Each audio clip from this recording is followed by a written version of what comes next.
কলকাতাতে মায়াপুরের ধাঁচে গড়ে উঠেছে ইস্কন মন্দির। তোমরা কারা কারা এখনো পর্যন্ত এই মন্দিরে আসার সময় করে উঠতে পারোনি, তো আজকের ভিডিওটা তাদের জন্য। তো আমি সঙ্গীতা, জার্নি গাইডের একটা নতুন ব্লগেতে তোমাদের সকলকে স্বাগত। তো চলো দেরি না করে ব্লগটাকে শুরু করে দিই। এবারে চলো তোমাদেরকে বলে দিই তোমরা এখানে কিভাবে আসবে। এই ইস্কন মন্দিরটি আছে মিন্টু পার্কে। তো মিন্টু পার্কে এসে 5-6 মিনিট দূরত্বেই কিন্তু রয়েছে এই ইস্কন মন্দির। আর তোমরা যদি মেট্রোতে আসো তবে তোমাদের নামতে হবে রবীন্দ্র সদন।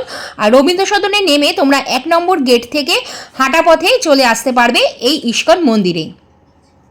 মন্দির খোলা থাকে সকাল 7:30 থেকে রাত 8টা পর্যন্ত, কিন্তু মাঝে দুপুরে 1টা থেকে 4টে পর্যন্ত বিগ্রহের দরজা বন্ধ থাকে। আর এখানে আছে জুতো রাখবার ঘর, সেখানে তোমরা টোকেন নিয়ে কিন্তু জুতো রেখে দিতে পারো।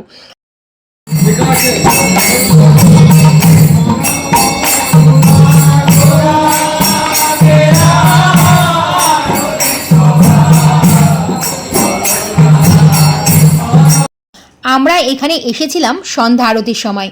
তো এখানে ভোগ আরতি, সন্ধ্যা আরতি দেখার সাথে সাথে পুজো দেওয়ারও কিন্তু ব্যবস্থা আছে। তোমরা চাইলে এখানে পুজো দিতে পারো।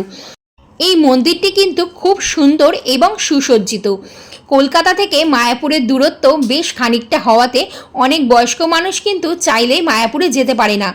তো এটা যেহেতু মিন্টো পার্কে, তাই কাছাকাছি হওয়াতে তোমরা কিন্তু একদিন তোমাদের পরিবারকে নিয়ে এখানে ঘুরে যেতে পারো। তাহলে দেখবে খুবই ভালো লাগবে এই মন্দিরে আসার পর।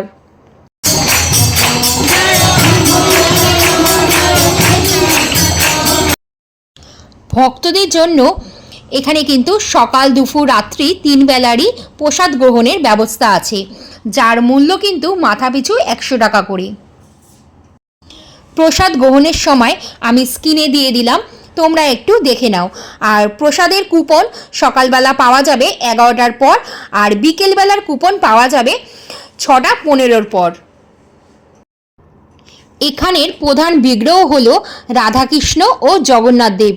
আর বিগ্রহের উল্টো দিকে আছে ইস্কনের প্রতিষ্ঠাতা শিল প্রভুপাদের মূর্তি। এখানে মহিলারা বসে ভগবানের জন্য ফুল রেডি করছে। আর খুব সুন্দর একটা দোলনাও রয়েছে রাধাকৃষ্ণের জন্য। আর এটি হচ্ছে এনাদের স্টোর। এখানে বিভিন্ন ধরনের জিনিস পাওয়া যায়, আর এখানে ভগবত গীতাও পাওয়া যায়। তো চলো স্টোরে কি কি আছে তোমাদেরকে দেখিয়ে দিই। এখানে কিন্তু বিভিন্ন রকম রাধাকৃষ্ণের সামগ্রী পেয়ে যাবে।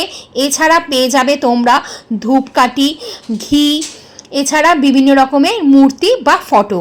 তোমরা চাইলে কিন্তু এই স্টোরটা ভিজিট করতে পারো। এখানে থাকবারও ব্যবস্থা আছে। আমি স্ক্রিনে নাম্বার দিয়ে দিচ্ছি রিসেপশনের, তোমরা একটু কল করে দেখে নিতে পারো। আর এখানে চেক ইন চেক আউট টাইমও আমি দিয়ে দিচ্ছি। এছাড়া এখানে সার্ভিস টাইম হচ্ছে সকালবেলা 10টা থেকে সন্ধ্যেবেলা 6টা পর্যন্ত। আর গেস্ট হাউস বুকিংয়ের টাইমও আমি দিয়ে দিচ্ছি হোয়াটসঅ্যাপ নাম্বার, সেখানে তোমরা কল করে নিতে পারো। আর রাধা অষ্টমীর জন্য এখানে কিছু স্পেশাল নিয়ম আছে, সেটাও তোমরা দেখে নিতে পারো। আমার পক্ষে যেটুকু সম্ভব হলো আমি তোমাদের জানালাম। তোমরাও যদি কোনো কিছু জেনে থাকো এই মন্দিরের ব্যাপারে, সেটাও কিন্তু আমাকে অবশ্যই জানাতে পারো কমেন্টের মাধ্যমে। তো ভিডিওটা কেমন লাগলো অবশ্যই জানিও। যদি ভিডিওটা ভালো লেগে থাকে তবে একটা লাইক করে দিও।